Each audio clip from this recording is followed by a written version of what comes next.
그래서 우리 26페이지 인문 지문부터 먼저 보고 나서 사회 지문으로 가볼게요. 우리 지금 문제를 먼저 빠르게 스캔하고 나서 그 다음에 지문을 읽으라고 했는데 지금 보면 먼저 풀 수 있을 만한 문제는 거의 없고요. 일단은 여기 보면 기억, 니은, 디귿, 리을하고 A 나오고 있으니까 걔네들에다가 체크를 해놓으면 문제 풀 때 그 부분을 바로 보면 되니까 지문을 내가 다시 훑지 않아도 되겠죠. 자, 그래서 그 부분에다가만 표시를 해주면서 읽어보겠습니다. 자, 그럼 우리 첫 번째 문단부터 보면 자, 기술이라는 용어는 고대 그리스에서 사용된 테크네에서 유래하였다. 플라톤은 이라고 나오는데 우리가 이따 문제 풀 때 봐야 되니까 표시를 해놓고 자, 이따 문제 풀어야 되니까 플라톤이 뭐라고 했는지는 알아둬야 되겠지? 여기서부터 플라톤은 소크라테스의 영향을 받아 사물의 본질을 밝혀내는 정신적인 활동을 에피스테메, 삶의 가치를 달성하는 데 필요한 도구를 생산해내는 실용적인 활동을 테크네로 구분하였다. 자, 이건 플라톤이 한 말. 아리스토텔레스도 이에 동의하였지만 자, 아리스토텔레스 플라톤과 달리 정치, 법률 등은 어떤 이론을 지니고 있지 않은 실제적인 활동이라는 측면에서 테크네에 속한다고 보았다. 자, 여기까지는 아리스토텔레스가 한 말. 자, 그럼 이 부분에서 중심 내용은 뭐냐? 이러한 고대 그리스의 철학자들은 자, 그러니까 지금 나오는 내용은 고대 그리스의 철학자들이 뭐라고 했다? 삶의 정신적 가치보다는 물질적 가치를 더 중시한다는 이유로 기술을 부정적으로 간주하였다. 자, 그래서 첫 번째 문단은 뭐가 나왔어요? 고대 그리스의 철학자들은 기술을 부정적으로 간주했다. 라는 거. 부정적으로 보았다. 라는 게 첫 번째 문단의 중심 내용이죠. 그러나 자, 그러면 이제 시간이 흘러서 기술에 대한 이러한 관점. 자, 이러한 관점이라는 건 어떤 관점? 바로 부정적인 관점을 말하는 겁니다. 자, 근대 초기에 마키아벨리, 베이컨, 데카르트 등에 의해 강한 비판을 받았다. 그럼 이번에는 누구? 근대 초기로 시간이 이동합니다. 고대에서 근대 초기로 오죠. 근대 초기는 고대 그리스 철학자들의 생각, 기술에 대한 부정적 관점에 대해서 뭐 했다? 비판했다. 자, 그럼 어떻게 본다? 자, 근대 초기의 철학자들은 기술을 어떻게 봤다? 긍정적으로 보았다라는 것을 알 수 있죠. 그럼 얘 근대 초기에서는 긍정적으로 본다. 예컨대, 자, 예를 들고 있습니다. 영국 철학자인 베이컨은, 자, 디귿 나왔죠? 베이컨, 헷갈릴 수 있으니까 여기다 표시해놓고. 자, 베이컨은 인쇄술이나 화약 발명 등의 기술이 정치적인 정복이나 철학적인 논쟁보다 훨씬 이롭다고 주장하였다. 또한 독일의 철학자 피히테는 기술이 인간을 자연의 강압으로부터 해방시켜줄 것이라는 믿음에서 기술을 통한 자연의 정복을 좋은 일로 규정하였다. 자, 그러면 자, 근대 초기의 철학자들의 견해는 어땠다? 기술에 대해서 긍정적인 관점으로 바라봤다. 하지만 기술의 발전에 따라 기술이 인류의 생존 자체를 위협할 수도 있다는 점에서 기술을 바라보는 새로운 철학적 관점이 등장했다. 자, 어떤 관점에서? 바로 기술의 발전에 따라 기술이 인류의 생존 자체를 위협할 수 있다는 점에서 새로운 철학적 관점이 등장하는데 자, 언제? 20세기에 이르러 일단 하이데 표시해놓고 자, 20세기에 이르러 자, 이번에는 20세기로 옵니다. 독일의 철학자 하이데거를 필두로 기술의 진정한 본질은 무엇인지 기술은 인간에게 어떤 존재적 의미와 가치를 지니는지 등에 대한 진지한 철학적 고민이 시작된 것이다. 자, 그럼 하이데거는 뭐라고 봤다? 하이데거는 기술을 도구로 파악하였지만 그 기술은 인간이 세계의 사물들과 교섭하는 창구로서 사물들의 존재 의미를 구성하는 능력을 지닌 비중립적인 존재임을 강조한다. 자, 지금 하이데거는 뭐라고 했다? 기술은 도구가 맞지만, 자, 그 기술은 인간이 세계의 사물과 교섭하는 창구고, 사물들의 존재 의미를 구성하는 능력을 지닌 비중립적인 존재라고 강조합니다. 하이데거에 따르면 거대한 우주를 관측할 때 우리는 전파 망원경 같은 도구를 통해 세계에 대한 정보를 얻게 되는데, 이때 도구가 세계와 어떻게 관계를 맺는가에 따라 우리가 갖는 세계에 대한 존재론적 의미가 달라진다는 것이다. 자, 여기까지가 하이데거의 주장이죠. 가령, 자, 가령이라는 말은 뭐야? 예를 들자면, 자, 바로 도구에 대한 하이데거의 생각을 예를 들어서 이해를 도와줍니다. 맨눈으로 황금빛 보름달을 관찰하는 경우, 천체 망원경으로 달의 운동을 관측하는 경우, 그리고 특수 기능의 전파 망원경으로 달을 구성하는 물질들의 성분을 관측하는 경우, 바로 어떤 도구냐에 따라서 각각의 도구를 통해 드러나는 달의 존재 의미는 달라진다. 첫 번째 달은 시적인 존재로서의 의미를, 두 번째 달은 지구 존재 주위를 도는 위성으로서의 존재 의미를 갖게 된다. 하지만 세 번째 달은 특정한 광물질의 보고로서의 존재 의미를 갖는다. 이렇게, 자, 이게 예를 들어서 뭐다? 기술은 세계의 존재론적 의미를 새롭게 구성하는 능력을 가지고 있다라고 하이데거가 주장합니다. 이처럼, 자, 이제 마무리죠. 하이데거는 뭐라고 얘기했어? 기술은 더 이상 인간과 세계에 중립적으로 작용하는 단순한 도구가 아니고, 그럼 뭐야? 기술은 인간과 세계 관계를 왜곡시키거나 변형시킬 수 있는 힘을 가지고 있다고 봤다. 자, 어떤 기술을 사용했냐, 어떤 도구냐에 따라서 달라진다는 거죠. 그는 기술이 더 이상 인간을 위한 도구가 아니고, 자, 인간만을 위한 게 아니라 오히려 인간으로 하여금 세계를 특정한 방식으로 보도록 압박하는 존재일 수도 있다고 경고하고 있습니다. 자, 지금 기술에 대한 관점들이 나오고 있는데요. 자, 문제가 쉽습니다. 4개밖에 없으니까 빨리 풀고 사회 지문으로 넘어가 볼게요.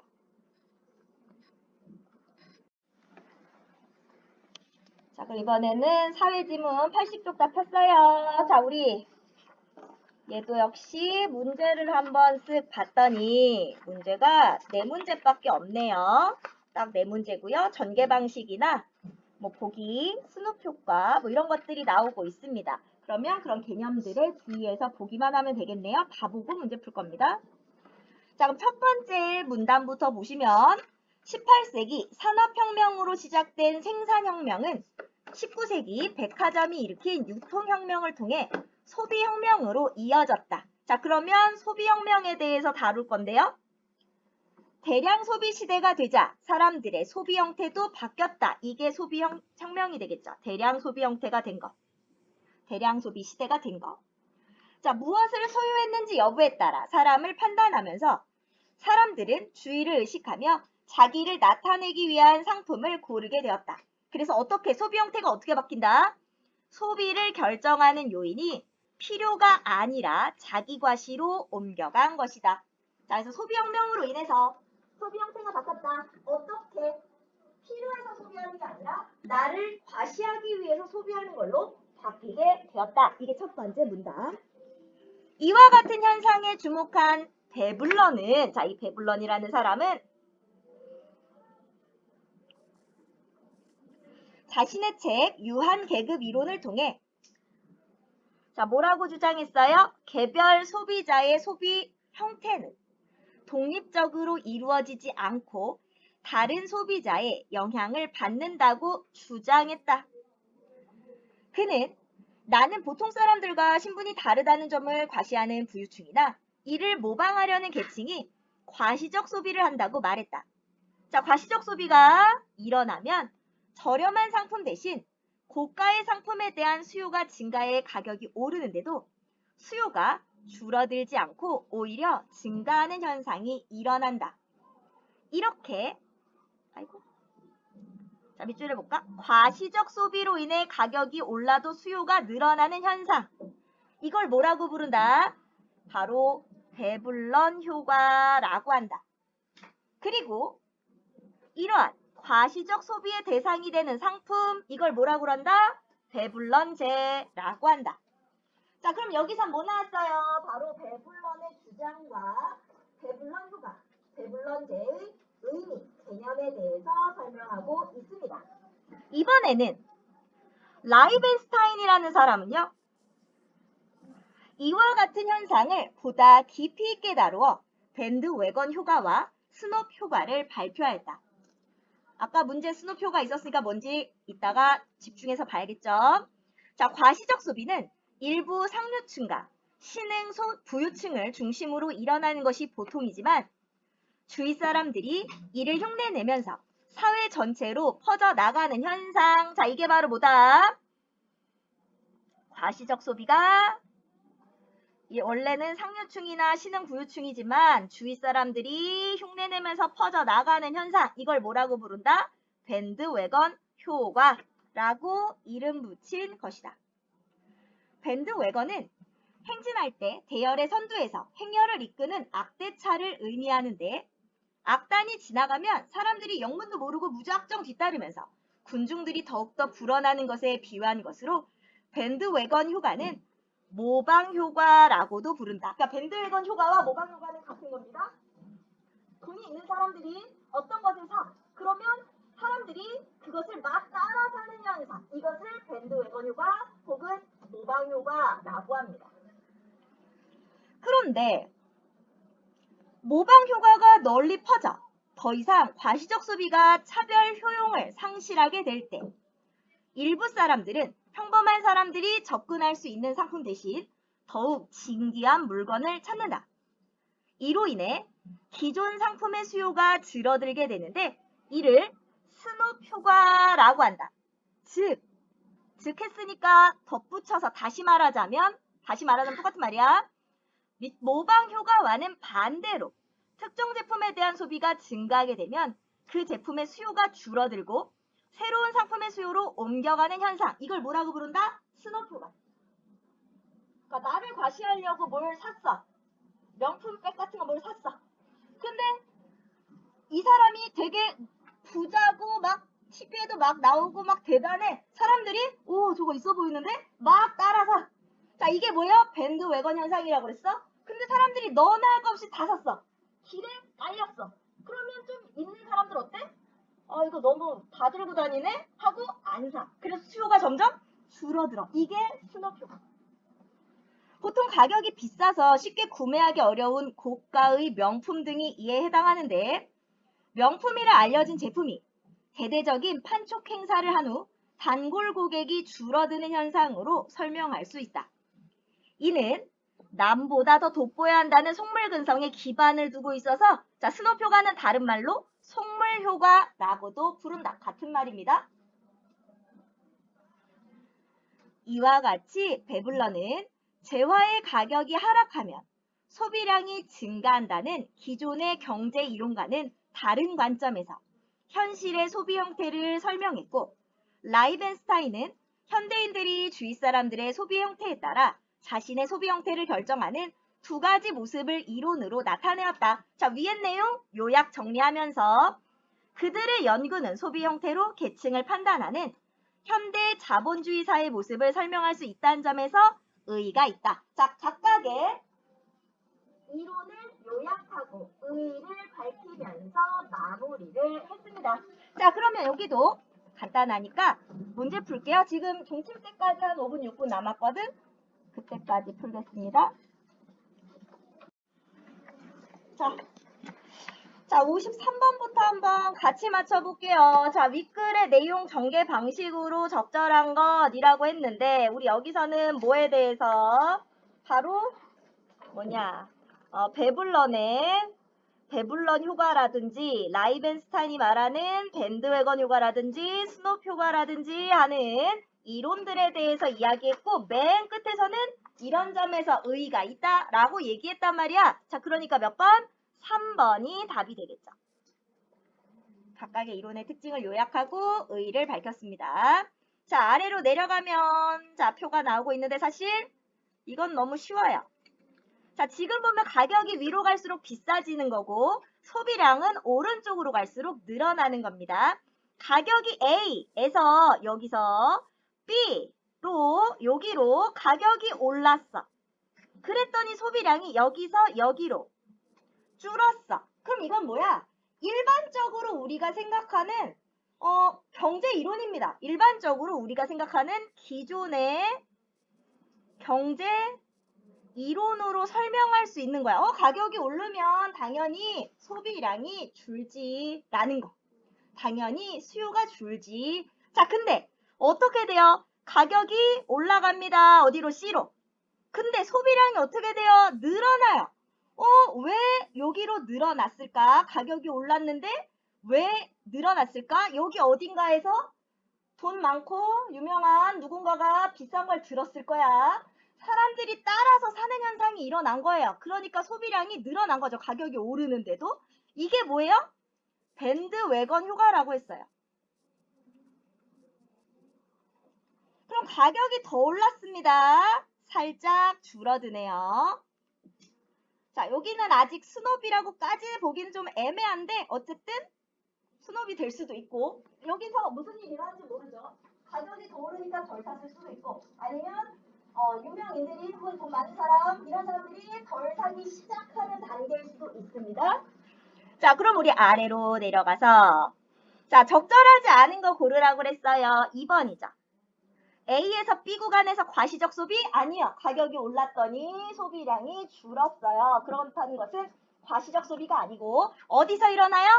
B에서 C로 갈 때 과시적 소비가 일어나게 되는 겁니다. 자, 그럼 55번. 자, 스놉 효과를 노린 광고 문구. 자, 스놉 효과는 다른 말로 뭐라고 그랬어? 자, 다른 말로 속물이라고 했어. 속물. 자, 우리 속물은 바로 뭐라고 그랬니? 자, 남들보단 내가 돋보여야 돼.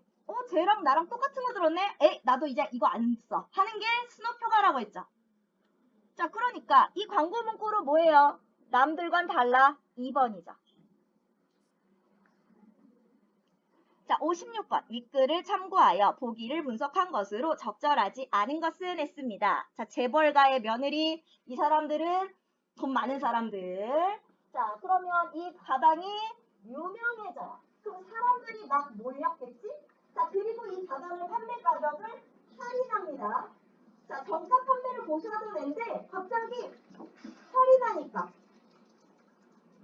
매장 직원은 인기 상품이라고 구매를 유도합니다. 하지만 이제 재벌가 며느리 같은 사람들은 안 사겠지. 자, 그러면 1번 가는 배불런 효과에 의해 가방 구매 욕구가 상승하겠군. 1번 틀렸죠. 배불런 효과를 느낄 사람들은 누구야? 서민들이 제가 저거 들었네. 나도 따라 사볼까? 이게 배불런 효과라고 했어요.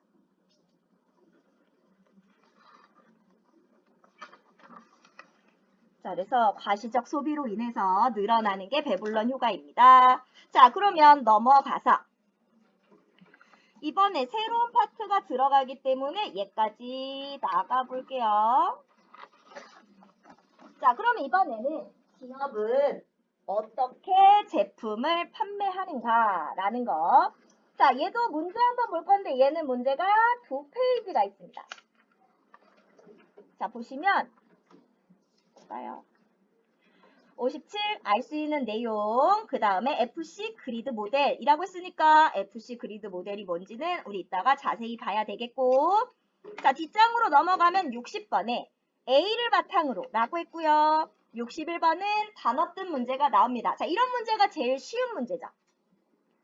자, 그러면 앞으로 가서 표시를 미리 해놓을까요? 우리 읽을 때 헷갈리지 않게.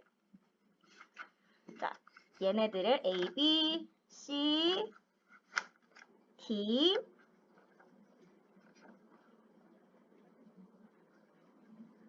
E 맨 끝에 있네요. 자, 그리고 이거는 어떤 몇 번 문제? 61번 문제. 61. 자, 그리고 A는 60번 문제입니다. 자, 그러면 A가 나오기 시작할 때는 61번을 갈 거고요. A를 다 대문자 A 다 읽고 나서는 60번 문제를 풀고 나머지 문제는 순서대로 풀어볼게요. 자, 그러면 차차 봅시다. 자, 첫 번째 문단부터 봅시다. 자, 현대 사회에서 개인은 소비자로서 여러 가지 제품을 구매한다.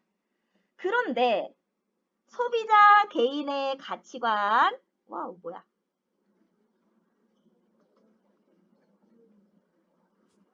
자, 소비자 개인의 가치관, 구매하려는 제품의 특징, 그리고 구매와 관련된 상황에 따라 자, 뭐가 달라져요? 제품에 기울이는 소비자의 관심이 달라지는데 자, 이것을 설명하기 위한 개념으로 대표적인 것이 뭐가 있다? 소비자의 관여도라는 것이 나오고 있습니다. 소비자의 관여도. 자, 그러면 첫 번째 문단에서는 사람들이 제품에 기울이는 관심이 달라지는 걸 설명하기 위해서 소비자의 관여도라는 것이 나왔다라는 것. 자, 그럼 관여도를 설명할 건데요. 관여도란 주어진 상황에서 특정 제품에 대해 개인이 자신과의 관련성을 지각하는 정도를 의미한다. 자, 개인이 이 물건과 나와의 관련성을 지각하는 것. 지각은 뭐예요? 알지자에 깨달으다. 알아서 깨닫다. 얘랑 나랑 이 물건과 나 이런 관련이 있네. 혹은 나 이거랑 관심 있네. 라는 걸 아는 정도. 이게 관여도라는 거야. 자, 그럼 A 61번 가보세요. A. 그러하다고 생각하여 옳다고 인정함. 아니죠. 자, 우리가 지각이라는 단어의 한자를 몰랐다 할지라도 자, 아까 지문이랑 연결해서 붙여보면 관여도란 주어진 상황에서 특정 제품에 대해 개인이 자신과의 이 물건과 나와의 관련성을 그렇다라고 옳다고 인정하는 정도. 자, 옳은 게 갑자기 왜 나와? 말이 안 되죠. 자, 그래서 1번이 바로 틀렸다.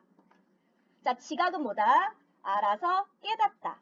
이것과 나와의 관련성에 대해서 아는 거 혹은 그것에 대해서 그렇게 느끼고 깨닫는 거. 이걸 지각이라고 합니다. 자, 그럼 다시 본문으로 와서 자, 소비자의 관여도를 결정하는 요인에는 자, 이번에는 소비자의 관여도를 결정하는 요인에는 세 가지로 나누고 있어요. 개인적 요인, 제품에 의한 요인, 상황적 요인이 있다. 자, 세 가지로 나눠주고 그중 첫 번째 개인적 요인은 자, 개인적 요인에 대해서 먼저 설명합니다. 자, 개인적 요인은 뭐다? 개인에게 국한되는 성향이나 자아 정체성 등을 의미하는데 그럼 개인 자신의 어떤 개성과 같은 거 이게 개인적 요인이야. 자, 그러니까 내가 사람이 변해 안 변해? 안 변해. 그러니까 쉽게 변하지 않는 특징을 가지고 있습니다.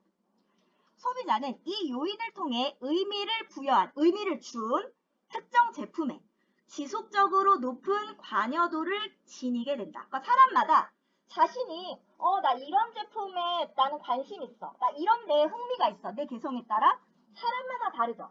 이 개인마다의 이런 특징에 따라서 특정 제품의 의미를 주고 그건 잘 변하지 않는다는 겁니다.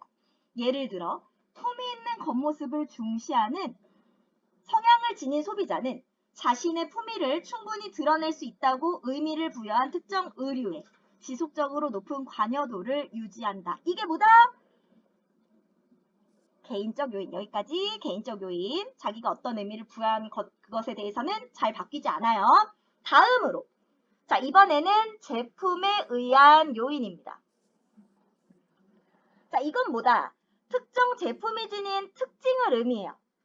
이 특징은 대다수의 소비자들이 가지고 있는 욕구를 충족시킬 수 있는 것. 그러니까 기능이 월등하다든지 뭐 디자인이 누가 봐도 예쁘다든지 이런 거 있죠?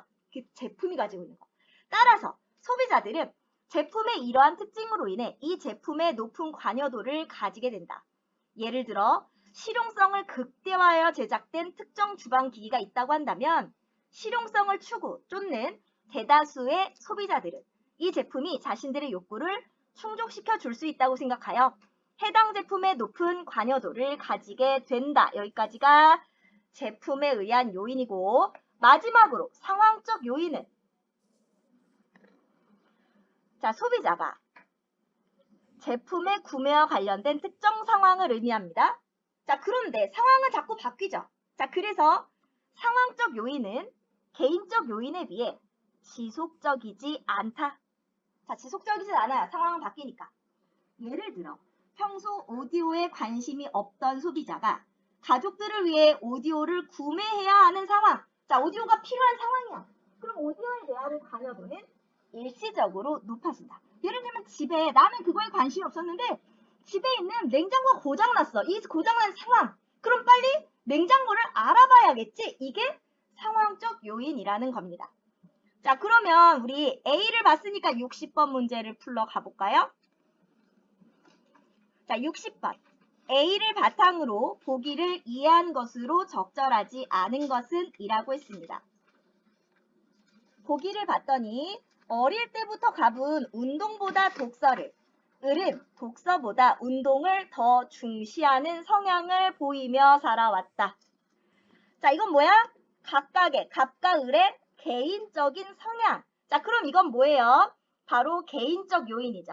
개인적. 그래서 갑은 서적에, 을은 운동기구에 더 큰 의미를 부여하여 살아왔다. 자, 그런데 자, 얘 지금 어때? 운동 부족으로 체력이 약해진 갑은 독서보다 운동이 절실하게 필요해져서 운동기구를 알아보게 됩니다. 자, 이건 뭐예요? 상황이죠. 그러던 중 갑은 자전거가 대다수의 사람들이 만족하는 운동기구이어서 자전거를 구입해요. 자, 그럼 이건 뭐예요? 사람들, 대부분의 사람들이 만족하는 거, 바로 제품만이 가지고 있는 그 특징, 바로 제품적인 제품 그 자체로서의 요인이죠. 제품. 자, 그리고 을은 갑을 위로하기 위해 평소에 관심이 없었던 시집에 대해 열심히 알아보고 구매했어요. 자, 이건 뭐야? 을의 상황이죠. 위로해야 하는 상황. 갑은 지금 시집보다 자전거가 필요하다고 상황 판단하여 이를 구입하고 운동을 시작했다. 그러나 곧 건강 회복되자 운동을 그만둬요. 왜? 상황은 금방금방 바뀐다고 했고요. 자, 바로 이제 건강이 악화됐던 것이 회복됐으니까 상황이 바뀌었으니까 그만둬요. 여기까지가 상황. 자, 그리고 을이 선물한 시집을 읽기 시작하면서 다시 독서에 전념합니다. 이게 뭐예요? 개인적이죠. 자, 개인적 요인은 잘 바뀌지 않는다고 했습니다. 자, 그러면 너무 쉽게 문제를 풀 수가 있습니다. 자, 갑은 자전거가 지닌 특징인 제품에 의한 요인 때문에 자전거. 자, 그죠? 나 지금 운동해야 되는데 사람들이 다 여기 만족하네. 자, 제품의 요인에 의해서 관여도가 높아져요. 갑은 체력이 약해졌다는 상황적 요인에 의해서 운동기구에 대한 관여도가 일시적으로 높아졌고요. 을은 갑에게 선물하기 위한 상황적 요인에 의해서 시집에 대한 관여도가 높아집니다. 을은 갑을 위로해야 하는 개인적 아니죠. 상황적 요인입니다. 자, 그래서 4번이 틀렸다.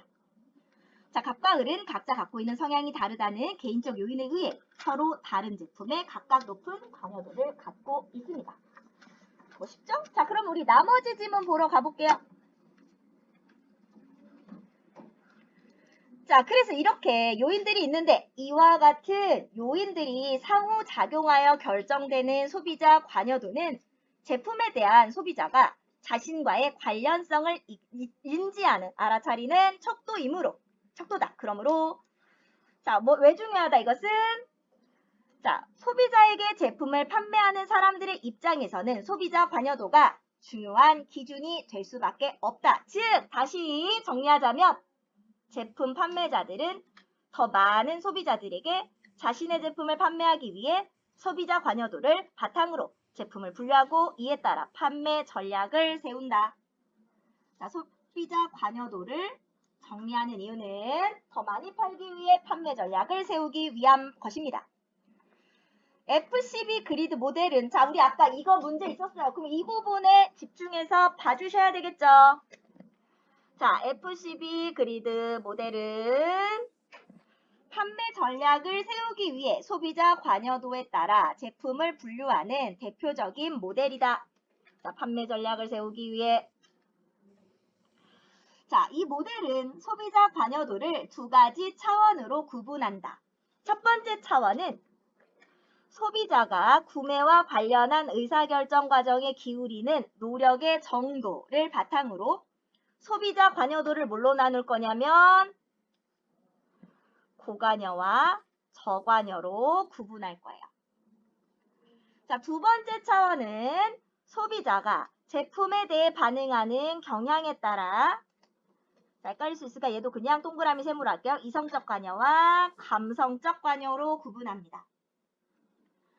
F12 그리드 모델에서의 고관여와 저관여는 소비자들이 특정 제품에 대해 상대적으로 높거나 낮은 수준의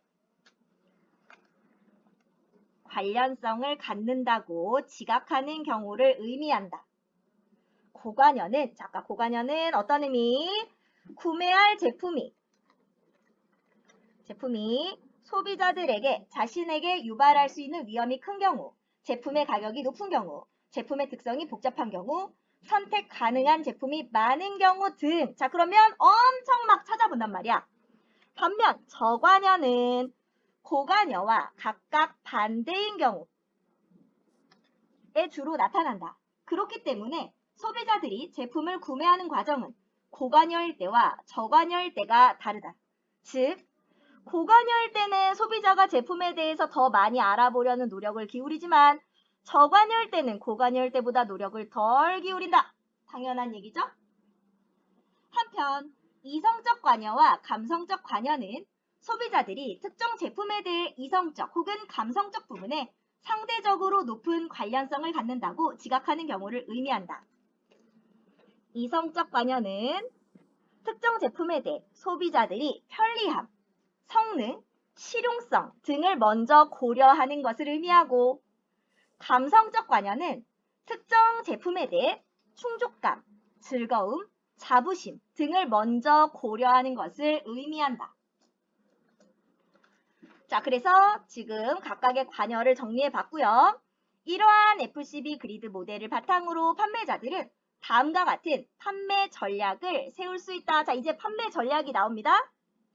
먼저 고관여이면서 이성적 관여에 해당하는 제품의 경우에는 소비자에게 제품의 편리함, 성능, 실용성에 대한 구체적인 정보를 제공하는 전략이 필요하다.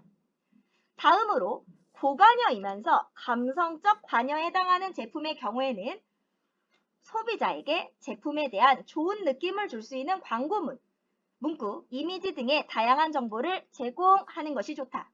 그리고 저관여이면서 이성적 관여에 해당하는 제품의 경우에는 소비자에게 할인권이나 견본 등을 제공하여 소비자가 제품의 기능을 먼저 경험하게 한 후 제품을 습관적으로 구매하도록 하는 전략이 필요하다.